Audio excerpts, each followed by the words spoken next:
Nitiere weche mag ODM, duond bura mar ODM bade ma Uriri odok ne jod bura mag ODM motingo jod bura ma Uriri Mark Nyamita mane olimo jatend piny Kenya William Ruto e kinde ni mapod weche gidore kaluwore kod limbeno.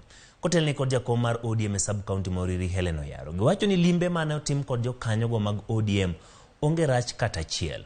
Waira ni weche mag dongruok e magidwaro ne jopiny. Jokanyo go mane oten kod maukum jodak ma Uriri wacho ni gin kaka joluto mbulu giweyo thuolo jaod buch gi Mark Nyamita mondo odhi omany ne gi weche mag dongruok.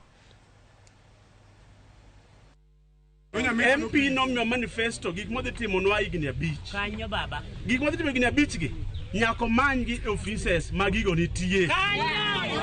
Gigo ok nie ndara, gin offices go. Achiel kuom office nyako dhiye en mag ministers, en mar president, en mar governor.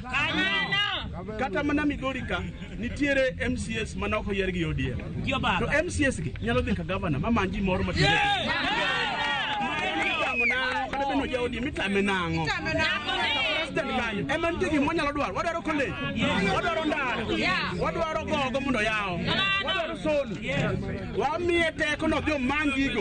Mane wamanyo kura, an awuon nawacho namanyo kura ne nyithinda auchiel nikech nagoyo 6 bis. Kanyo madi. Kane waseyierogi gitiyo under ODM to nyaka gitigi president mar county ni niluongo ni William Samoei Ruto. Kuom Ruto ema ber nyalo wuoke. Siasa no rumo chon, sani en sach dongruok.